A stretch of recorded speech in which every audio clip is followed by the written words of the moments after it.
جو ان کے نزدیک باعث ہے تحریک انصاف کی حکومت کو اقتدار میں لانے کا، وہ تو کوئی ڈھکی چھپی بات نہیں کر رہے ہیں. انہوں نے تو نام لے لے کے بھی اداروں کا کہہ دیا ہے. اور اسی طریقے سے اگر آپ نے دیکھا ہو آج کی جو قمر الزمان قاہرہ صاحب کی پریس کانفرنس ہے، جو باقی کی کسر رہ گئی تھی وہ انہوں نے پوری کر دی ہے. انہوں نے بھی اسی طریقے سے ہر ایک ادارے کے سربراہ کا نام بھی لے دیا ہے، اداروں کو بھی آئیڈینٹیفائی کر دیا ہے. دیکھیں اس کے دو پہلو ہیں. ایک پہلو تو یہ ہے کہ اگر آپ یہ دیکھیں کہ تحریک انصاف کی قیادت نے بھی پی ایم ایل این کے ساتھ ساتھ پیپلز پارٹی کی قیادت کو جس طریقے سے ٹریٹ کیا ہے، جو زبان استعمال کی ہے، یہ اس کا ایک تو رد عمل ہے. دوسری بات یہ ہے کہ جس طریقے سے ایم کیو ایم کے ساتھ مل کے کراچی میں اب سیاست کی جا رہی ہے اور پیپلز پارٹی کو ٹارگٹ کیا جا رہا ہے، وہ بھی ان کے لیے ناقابل برداشت اس لیے ہے کہ زرداری صاحب سمجھتے ہیں یہ، اور پیپلز پارٹی ساری سمجھتی ہے کہ سندھ ان کی بنیادی جو ہب ہے وہ سندھ ہے، اور سندھ کے اندر اگر ان کے خلاف کوئی کیمپین چلائی جائے گی یا ان کے اوپر لان تان کی جائے گی تو اس کا وہ شدید طریقے سے جواب دیں گے. زرداری صاحب کی گفتگو میں 3-4 پہلو جو ہیں وہ بہت اہم ہیں. ایک تو آپ دیکھ رہے ہیں کہ جیسچرز دیے جا رہے ہیں پاکستان مسلم لیگ نواز کو. آج بھی جو ملاقات ہوئی اسمبلی کے اندر شہباز شریف صاحب سے، جس وامت کا مظاہرہ وہاں کیا گیا، جس گرمجوشی کا مظاہرہ کیا گیا، اس سے بھی پتہ چلتا ہے. اس سے پہلے ایک صحافی کے سوال کے جواب میں زرداری صاحب نے کہا کہ ہاں ملاقات نواز شریف صاحب سے بھی 1 ہفتے کے اندر ہو سکتی ہے. تو دیکھیے اس کا ایک پہلو ہے جو میں آپ کے سامنے رکھنا چاہتا ہوں، وہ یہ ہے کہ پارلیمنٹ کے اندر خاص طور سے نیشنل اسمبلی، سینٹ اور پنجاب اسمبلی میں جس طرح کی اکثریت ہے حکومت کے پاس، وہ بہت ولنریبل ہے. ان کے چاہے اتحادی پیدا ہو جائیں تب بھی ولنریبل ہے. اگر ان کا نمبر کم ہو جائے، 4 5 6 7 آدمی ادھر ادھر ہو جائیں تو صورتحال بہت ہی عجیب و غریب ہو جاتی ہے. تو میں سمجھتا ہوں کہ پاکستان مسلم لیگ نون اور پیپلز پارٹی دونوں یہ سمجھتے ہیں کہ پارلیمنٹ کے اندر چونکہ ان کی بہت سٹرونگ پوزیشن ہے، اس لیے وہ حکومت کے کسی بھی قسم کی ایکشن کا یا کسی قسم کی ٹارگیٹڈ احتساب کا جواب جو ہے بخاری صاحب 16 جون دے سکتے ہیں. 2015 کی تقریر آپ کو یاد ہوگی، سبھی کو یاد ہوگی، جو آصف علی زرداری صاحب نے جو بات کہی تھی. میں ان الفاظ کو پھر نہیں دہراؤں گا، وہ سب کے سامنے اور سب کو یاد بھی ہے.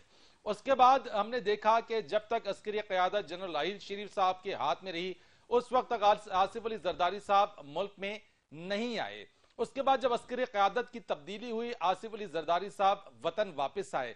اب ایک طرف کہا یہ جا رہا ہے کہ چونکہ منی لانڈرنگ جو کیس ہے اس کی تاریخ بھی آہستہ آہستہ قریب آ رہی ہے، 21 دسمبر کو ضمانت ختم ہو رہی ہے.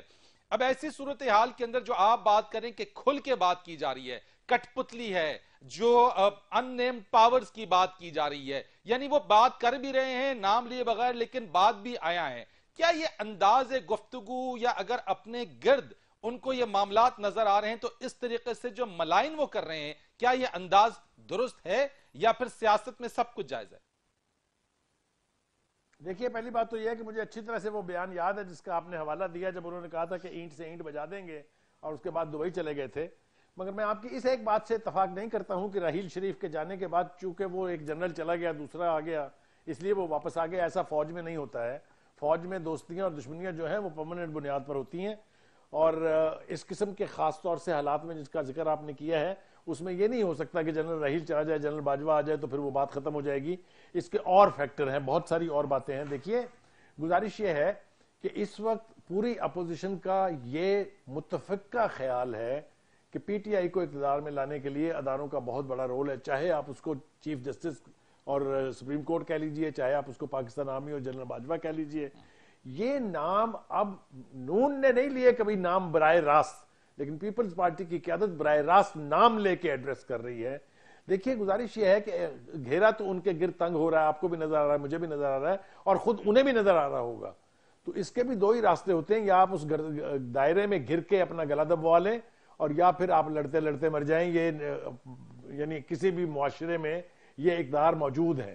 تو میرا خیال یہ ہے کہ پیپلز پارٹی کی قیادت نے یہ فیصلہ تو شاید کر لیا ہوا ہے کہ ہم سے صلح تو نہیں ہونی ان لوگوں کی جن کو وہ سمجھتے ہیں ذمہ دار ہیں اس سب کچھ کے، لہٰذا ہم لڑیں گے. آج کے قاہرہ صاحب کے بیان میں آپ دیکھیے 2 بڑے مضبوط حوالے موجود ہیں. اس نے کہا کہ بھٹو صاحب نے بھی جان اس لیے دی کہ انہوں نے ان اداروں کا کہنا نہیں مانا تھا.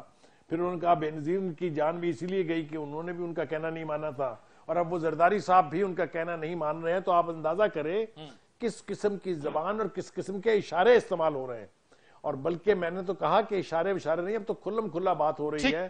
تو یہ کیفیت جو ہے یہ کسی بھی لحاظ سے نہ پیپلز پارٹی کے لیے کوئی بہت آسن ہے اور نہ ہی اداروں کے لیے کوئی بہت بڑا. ٹھیک ہے، آپ نے کہا کہ یہ کھلم کھلا اب بات ہو رہی ہے اور نہ ہی پیپلز پارٹی نہ ہی اداروں کے لیے کسی کے لیے بھی یہ بات اس طرح کی باتیں احسن نہیں ہیں. تاج حیدر صاحب ہے پاکستان پیپلز پارٹی کے سینئر رہنما میرے ساتھ موجود ہے. السلام علیکم تاج صاحب.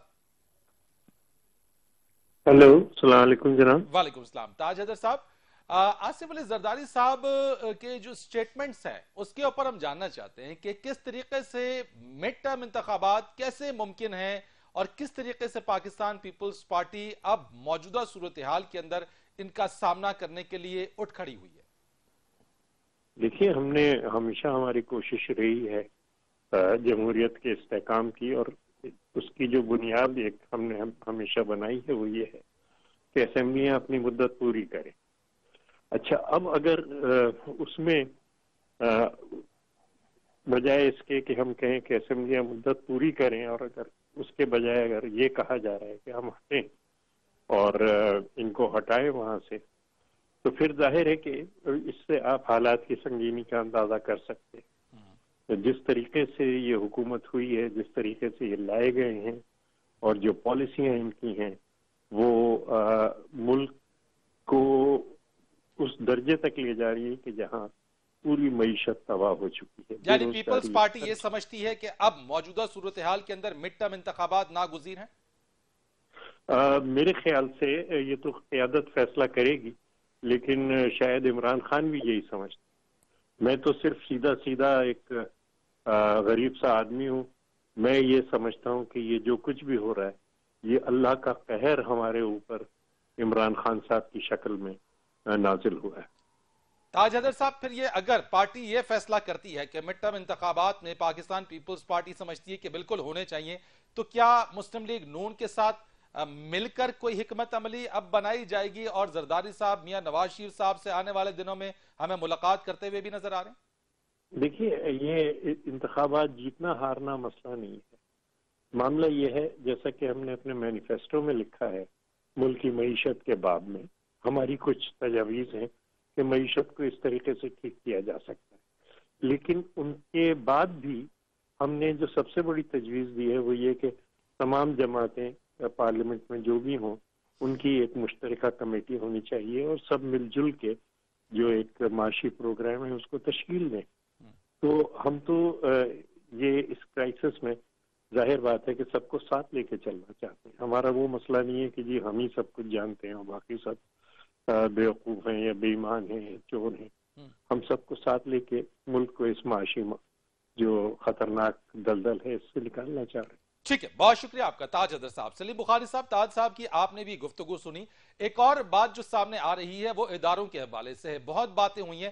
میں آج اس وقت موجود رہتے ہوئے آپ سے پوچھنا چاہتا ہوں، جس طرح سے زرداری صاحب نے بھی اس کی بات کی، یہ اداروں کو کون کمزور کس نے کیا اور کون کر رہا ہے؟ دیکھیے، میرے خیال سے اس میں بہت زیادہ کنٹریبیوشن تو ان تمام سیاسی جماعتوں کا ہے جنہوں نے نعرے بازی کر کے اور نعرے بازی کے لیے ایک دوسرے کے اوپر پوائنٹ سکورنگ کے لیے اداروں کو استعمال کیا. پہلے تو زبانی طور پر گفتگو میں، اور پھر بہت ساری مثالیں ہمارے ہاں اگر آپ مڑ کے پیچھے کی طرف دیکھیں تو آپ کو ایسے ملیں گی جہاں اداروں کا رول جو ہے وہ بھی ہائیلی کوسچنیبل رہا ہے. اگر ایسا نہیں ہوتا تو پھر اس ملک کی آدھی عمر جو ہے وہ مارشل لاؤ کے نظر نہیں ہوتی. تو اداروں کو گھسیٹ کے بیچ میں لانا میرے خیال سے سیاست کا سب سے بڑی غلطی ہے. یہ نہیں کرنی چاہیے. ادارے تو قومی ادارے ہیں، ان کو ان کے رول کے مطابق، ان کے مینڈیٹ کے مطابق کام کرنے دینا چاہیے اور اپنی مرضی سے اپنے پوائنٹ سکورنگ کے لیے ان کے نام استعمال نہیں کرنے چاہیے. لیکن تاج حیدر صاحب نے جو ایک بات کہی اس کی طرف شاید آپ کی توجہ نہیں گئی ہے، وہ یہ ہے کہ مڈ ٹرم الیکشن کی بات جو ہے وہ سب سے پہلے عمران خان صاحب نے کی تھی. اگر آپ کو یاد ہو وہ جو ایک گروپ تھا اینکرز کا جو انٹرویو ہوا تھا، اور وہ بھی آؤٹ آف کانٹیکسٹ تھے بالکل. Nobody was anticipating, nobody was expecting کہ وہ ایک پرائم منسٹر جس کو ابھی اقتدار میں آئے 100 دن ہوئے ہیں وہ بیٹھ کے نئے الیکشن کی یا ارلی الیکشن کی بات کرے گا، چاہے ریزن کچھ بھی رہی ہو. اس کی زبان سے نکلنے کے بعد، ان کی زبان سے نکلنے کے بعد پھر سے اس معاملے نے جو ہے وہ تھوڑی سی طول پکڑ لیا اور لوگ ادھر ادھر باتیں کر رہے ہیں. تو وہ بھی غیر ذمہ دارانہ بیان تھا اور زرداری صاحب کا بیان بھی غیر ذمہ دارانہ ہے. میرے خیال سے ملک جو ہے متحمل نہیں ہو سکتا کہ ہر 100 دن کے بعد یا 150 دن کے بعد انتخابات نئے کرائے جائیں. صورتحال یہ ہے کہ اگر جمہوریت نے پنپنا ہے اگر جمہوریت نے روٹس پکڑنے ہیں تو میرے خیال سے سیاسی جماعتوں کو بیٹھ کے آپس میں مل کے قیادتوں کو چاہیے کہ کوئی ایسا لائحہ عمل طے کر لیں جس سے جمہوریت کی بساط بھی نہ الٹی جائے اور جمہوریت کے نام کو گالی بھی نہ دی جائے. اگر ایسا نہ کیا گیا تو میں آپ کو وثوق سے کہہ سکتا ہوں کہ بہت نقصان ہوگا. پاکستان پہلے ہی بہت سے نقصان اٹھا چکا ہے اور اب ہم متحمل نہیں ہو سکتے اس قسم کے. آپ کو کیا نظر آتا ہے بغائی صاحب؟ میں ویری شارٹ آپ سے پوچھنا چاہتا ہوں, آپ کیا فورسی کر رہے ہیں؟ زرداری صاحب کے سٹیٹمنٹس, مسلم لیگ نون کی دوبارہ سے ری آرگنائزیشن, یہ کہنا کہ موجودہ حکومت ملک چلانے کی اہل نہیں, اور مڈ ٹرم کی باتیں اور یہ تمام چیزیں, آپ کا انالیسس, آپ کی بات, آپ کیا دیکھ رہے ہیں آئندہ آنے والے دنوں میں؟ کیا واقعی مڈ ٹرم کی طرف ملک جا رہا ہے؟ Very short answer. ایک راستہ ہو سکتا تھا کہ اگر حکومت جو ہے وہ اپنا فوکس 5 سال کی طرح رونے پیٹنا پچھلی حکومتوں کا کرنے کی بجائے اگر اپنے کام سے لگ جاتے اور کچھ ڈیلیور کر دیتے تو میرے خیال سے جتنا مرضی اپوزیشن شور مچائے جاتی, کچھ نہیں ہونا تھا. دوسری بات یہ ہے کہ جو غریب آدمی جس کا نعرہ لے کے یہ آئے تھے کہ ہم غریب آدمی کو ریلیف دیں گے, اگر اس کو کچھ ریلیف ہی دے دیا ہوتا تو پھر بھی ان کے روٹ جو ہیں وہ بہت سٹرونگ ہو جاتے. میں سمجھتا ہوں کہ اگر ابھی بھی پی ٹی آئی کی قیادت نے فوکس شفٹ کر کے ڈیولپمنٹ کی طرف, غریب آدمی کو ریلیف دینے کی طرف نہ کیا اور اس ریٹرک کا حصہ بنتے رہے کہ ادھر سے بھی نعرہ بازی ہوگی ادھر سے بھی نعرہ بازی ہوگی, تو پھر اللہ خیر کرے. میں بس صرف دعا ہی کر سکتا ہوں. بہت شکریہ آپ کا. سلیم بخاری, سینئر صحافی, تجزیہ کار, اس ساری صورتحال کے اوپر تجزیہ دے رہے تھے. کمرشل بریک اور اس کے بعد بات کریں گے متحدہ عرب امارات میں طالبان امریکہ بات چیت کا آغاز خوش آئند اور پاکستان کا کردار قابل ستائش, اس پر بات کریں گے ایک کمرشل بریک کے بعد.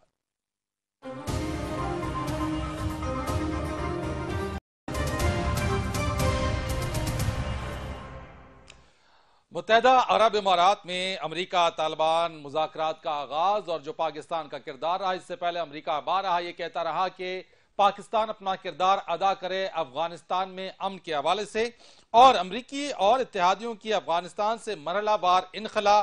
طالبان نمائندے بھی شریک ہوئے اس میں.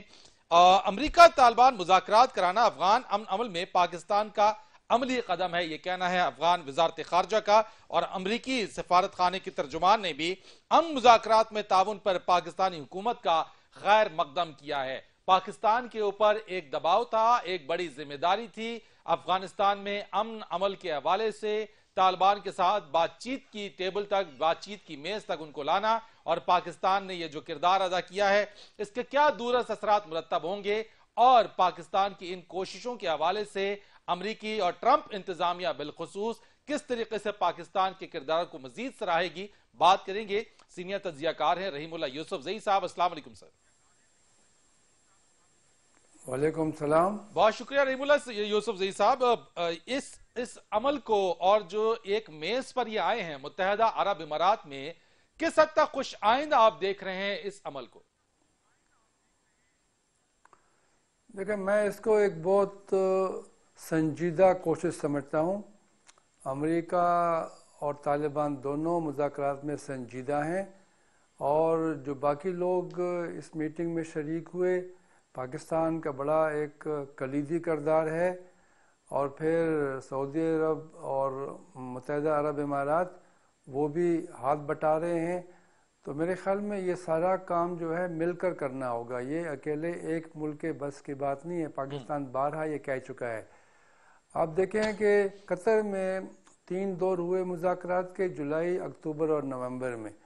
تو امریکہ نے طالبان کا یہ مطالبہ مان لیا تھا کہ براہ راست مذاکرات کریں گے, اور جو ایشو ہے وہ غیر ملکی فوج کا انخلا ہے, وہ طالبان کا مطالبہ ہے.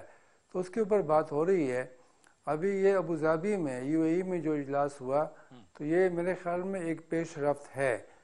اور لیکن آپ نہیں سمجھتے رحیم اللہ یوسف زئی صاحب کہ ٹیبل تک آ گئے, میز پر آ گئے, لیکن کامیابی ضرور ہے, لیکن اس میں یقیناً کچھ مطالبات امریکہ کے بھی ہوں گے, کچھ مطالبات طالبان کی جانب سے بھی ہوں گے. اب یہ جو فلیکسیبلٹی ہے کس حد تک کس کو دکھانی ہوگی, یہ اس پر انحصار بات چیت کا نہیں کرتا؟ دیکھیں, فلیکسیبلٹی جو ہے, جو لچک ہے, وہ تو امریکہ نے دکھائی ہے اور طالبان نے بھی دکھائی ہے. یعنی آپ دیکھیں کہ امریکہ کا اس بات کو ماننا کہ وہ طالبان سے براہ راست مذاکرات کرے گا, یہ ایک لچک ہے. اور طالبان کا پھر یہ جو اقدام ہے کہ وہ کہتے ہیں کہ ٹھیک ہے اس میں اور ملکوں کو بھی شامل کریں بات چیت میں، تو یہ بھی ایک لچک ہے۔ لیکن دیکھیں اصل امریکی مطالبہ یہ ہے کہ طالبان افغانستان کی حکومت سے مذاکرات کریں۔ طالبان اس بات کو نہیں مان رہے۔ آج بھی طالبان کا بیان آیا ہے، وہ کہہ رہے ہیں کہ ہم افغان حکومت سے کوئی مذاکرات نہیں کر رہے۔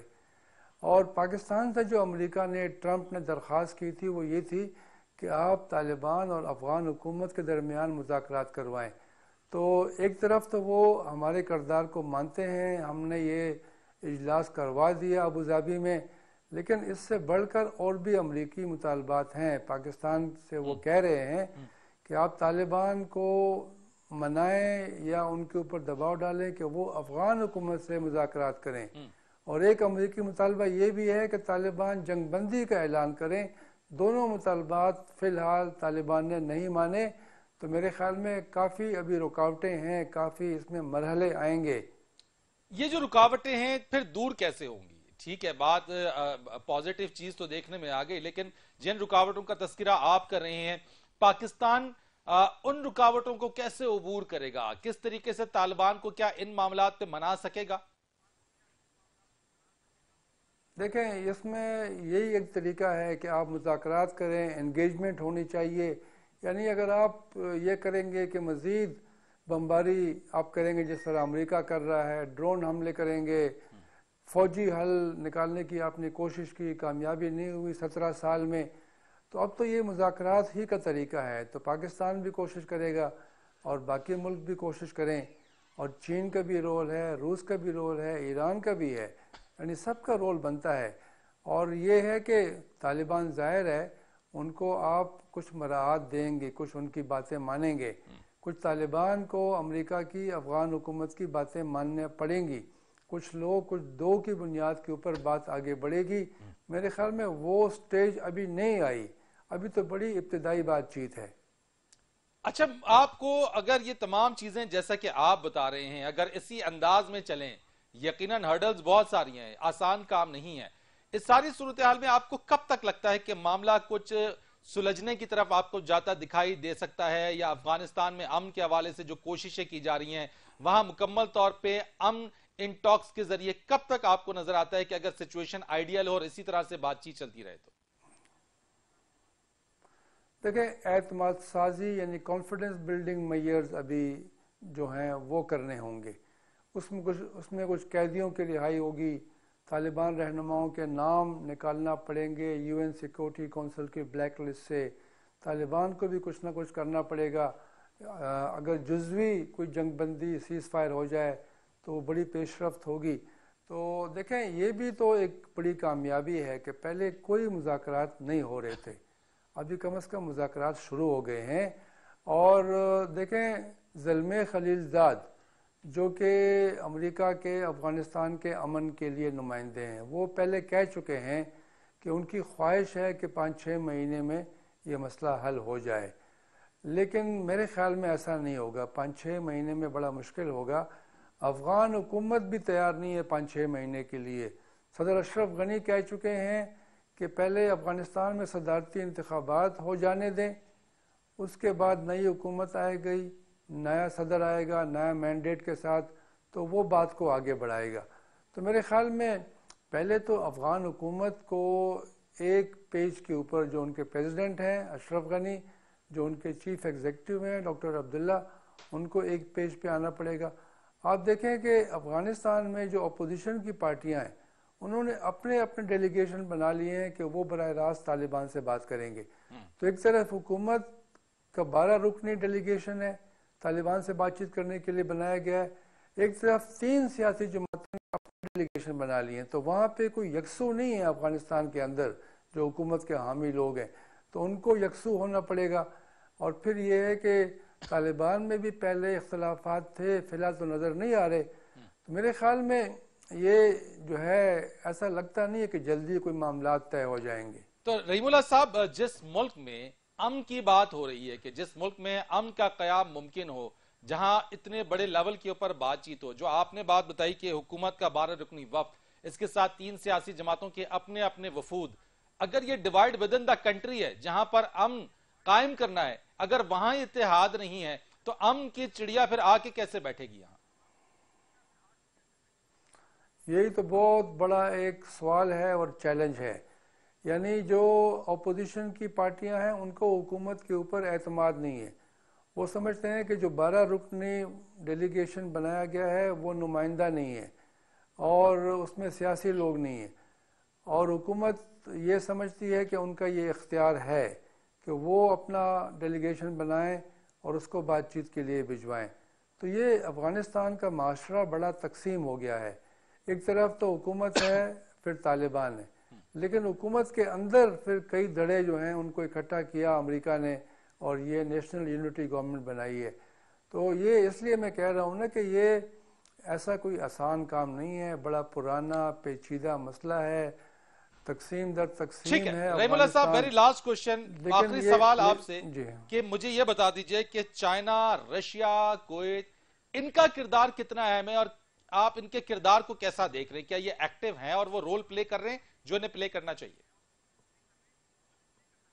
بالکل. دیکھیں، چین نے بڑی کوشش کی ہے، افغانستان کی حکومت اور طالبان دونوں سے ان کے رابطے ہیں. پھر چین کی کوشش ہے کہ پاکستان اور افغانستان کے تعلقات بہتر ہو جائیں تاکہ دونوں مل کر امن کے لیے کام کریں. روس نے 3-4 کانفرنسیں افغانستان کے حوالے سے کی ہیں. ایک بار آخری بار طالبان کو بھی بلایا اور وہاں پہ 12 ملکوں کی نمائندگی تھی. تو روس کی بھی کوشش ہو رہی ہے، پاکستان بھرپور کوشش کر رہا ہے. یہ ہمسایہ ممالک جو ہیں ان کی دلچسپی زیادہ ہے افغانستان میں امن لانے کے لیے، اس لیے کہ یہ ہمسایہ ممالک متاثر ہوتے ہیں. یہاں پر افغان مہاجر بن کے آتے ہیں، پھر وہاں پہ منشیات ہیں، وہاں پہ اسلحہ ہے، وہاں پہ داعش ہے. تو ان کا انٹرسٹ زیادہ ہے، پاکستان کا، ایران کا، چین کا، روس کا. امریکہ تو بہت دور بیٹھا ہوا ہے، لیکن چونکہ امریکہ سپر پاور ہے اس لیے اس کی مرضی بھی چلتی ہے، اس کے بغیر بھی یہ مسئلہ حل نہیں ہوگا. بہت شکریہ آپ کا رحیم اللہ یوسف زئی صاحب، سینئر تجزیہ کار. افغانستان میں امن عمل کے حوالے سے جو بات چیت کا آغاز ہوا ہے، خوش آئند بات، لیکن ابھی اور بہت سے امتحان ہیں جو باقی ہیں افغانستان میں امن لانے کے حوالے سے. ایک بریک لیں گے اور بریک کے بعد آئیں گے تو بات کریں گے پولینڈ کے شہر کیٹووس میں ہونے والی COP24 کلائمیٹ چینج، موسمیاتی تبدیلی کے حوالے سے کانفرنس ہوئی. 2 ہفتے تک جاری رہنے والی اس کانفرنس میں دنیا کے تمام ممالک جو اس میں شرکت کرتے ہیں، دنیا بچانے کے لیے کن اقدامات پر پیش رفت ہوئی اور کیا کچھ سوچ بچار کی گئی کہ اس دنیا کو موسمیاتی تبدیلی سے کیسے بچایا جائے. بات کریں گے کمرشل بریک کے بعد.